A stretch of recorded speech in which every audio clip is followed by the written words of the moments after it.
This video is made for adult collectors because bro's got a dumpy, but in the wrong spot.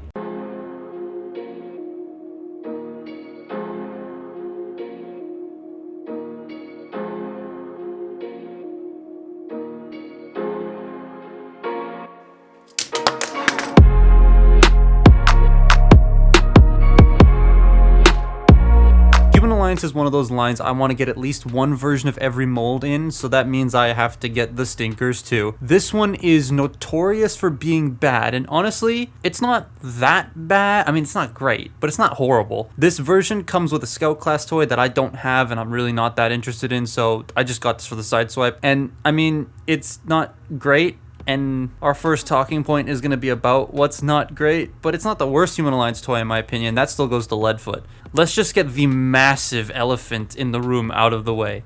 The backpack. That's the entire car just hanging off the back there. And while that's not uncommon on Transformers, like it happens literally all the time, this one just, it's not folded up at all. It's just hanging out there on this thin piece of plastic that's hollow and very back heavy. And the heels don't help because one set of them folds towards the robot, so he falls over a lot. You can remedy that by folding the wheel well thingies around so that they're not in the stock configuration, but it's not a great design. They try to do the backdoor slat thing by having the doors stick straight up, and you can flare them out, and from the front, it looks fine.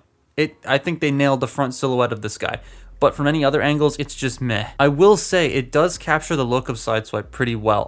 I mean, all of the mainline Sideswipe toys do that in a very good way. Even Dark of the Moon. I've always loved how Sideswipe transforms backwards, like his head comes from the ass of the car and the legs come from the front. You don't see that a lot. The tooling is a bit on the plain side. Like, his torso has some okay sculpting, but it doesn't feel very movie-ish. Legs too, they feel very lacking in the tooling department, but the worst offender I think has to be the arms because of these massive gaps on them. Why is that? Well, I mean, it's there so the arm can fold up during his quote-unquote transformation, but it's very much an in-your-face, ugly to look at thing. But that does lead me onto something that I discovered when I was writing this. You can spin the wheel and it turns his blades. That's pretty neat. Like, you could shift the arms down to meet with the gears and then spin the tire for them to turn around, and that's awesome. I actually like that. Being a Human Alliance toy, you get a human, Sergeant Chaos. Now, that's definitely a name. Bro got a name like Sergeant Chaos, jeez. The human still kind of sucks. The hips are on wide joints, they're limited arm posing. Kind of wish these were like more G.I. Joe type toys, because that would have been very cool, but eh. You can seat the human in the robot and it fires a missile too on top, which is always nice to see, and per its age, it fires it pretty well. There is also a small shoulder cannon that can rotate and move up and down, but it feels like that's too close to the head for me. Deco is neat, but it doesn't work the greatest in the robot mode. It's more for car mode because the breakup in the robot mode is just all over the place and messy. You may have noticed that this figure hasn't really been in a lot of poses in this video so far. Well, nothing super dynamic. Well, that's my next very big issue of this toy. Literally before shooting this, he fell over. So his posability, his hands are all messed up. Posability, not great. Head is on a ball joint. It's also the head from the Cyber Missions. If anyone's ever seen that, please don't watch it. But it's the head from Cyber Missions. The turret on the back can rotate and go up and down if you want to move that out of the way. These can also move. This just sits here. Shoulders can rotate at a weird angle just because of how inset they are into the shoulder. They are ratcheted though. They can go out. You got a bicep swivel. You have a pretty good range of motion at the elbow. Granted, if you bend it over 90 degrees, you cannot use the bicep swivel anymore. Pain. The wrists can swivel as we saw, and then if you shift them up, you can rotate them manually without the wheel, so there's that. The fingers can open and close. On the box art, apparently he's pictured holding his weapon, but he can't actually hold anything. Do I have anything? Here we go. 5mm.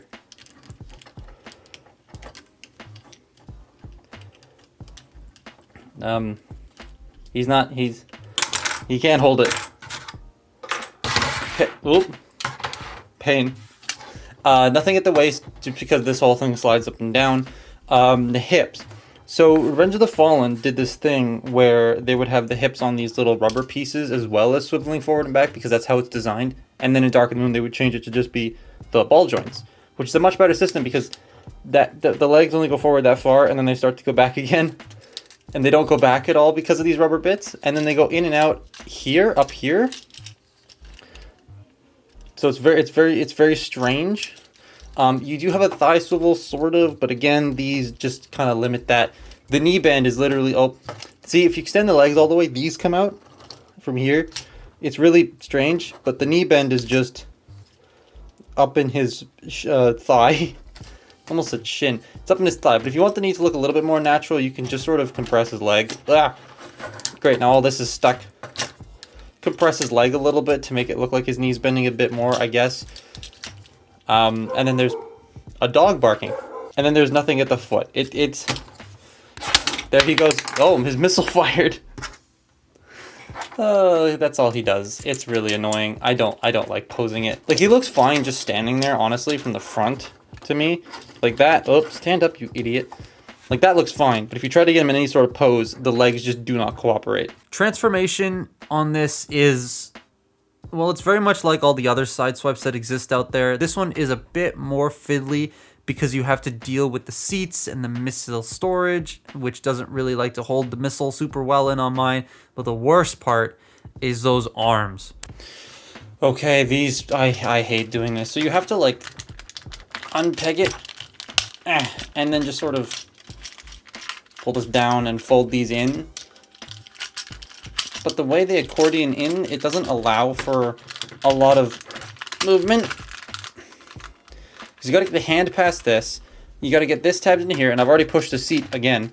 Oh, and you gotta get the arm inside the arm, really. Ah, there we go. That's one done. This one hates my life. Get this. There's no real good way I found to do this other than just shove it and hope for the best. Like that. There we go. Now it's not pegging in. Why won't you peg in? Uh-oh. Now I untabbed the door. Is it in? Is it? We're going to call that in. There we go. Car. But just like with Leader Bumblebee that we looked at last week, car mode is actually so nice. It's the concept Corvette that I'm honestly surprised never actually went into production or something similar to this. The new Corvettes are very different. But this deco has its chance to shine now, and it owns. The gunmetal rims, the great car, the white and black stripes, the blue accents, the green windows are all done very well. The Stingray logos in the split window that are just so Corvette. However, I'm not sure how you see properly out of the back of this thing. How do you rear view mirror, or how do you reverse park? But they even painted the exhausts. I love that. Obviously, the car mode is one of the main focuses in Human Alliance toys because the whole gimmick is the fact that you can shove a human in there. And it really shows with this toy because the car mode is so much better and has far less compromises than the robot mode. You can open the doors and slide Sergeant fucking Chaos, goddamn, I can't get over that name. It's so funny. Into the seat. And it doesn't go in super well on mine, but once you're in there and you can have a man driving it, that's it though. That's all it does. I do kind of wish Human Alliance had a thing that would activate when you put the human in there, but that might be asking a bit too much. But it's still a neat gimmick that I wish they did more, but like they tried on His Tank Megatron, and while it was fine, that's His Tank Megatron. It's just sad.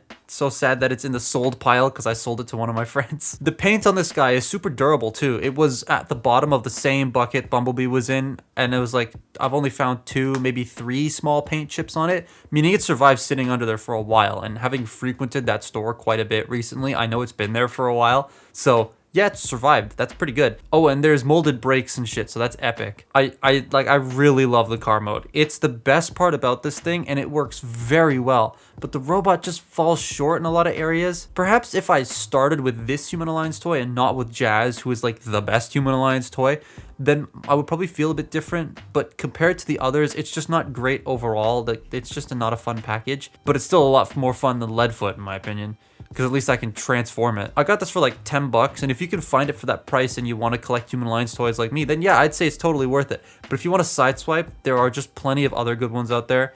However, I don't know if I'd take this or the Dark of the Moon Deluxe more.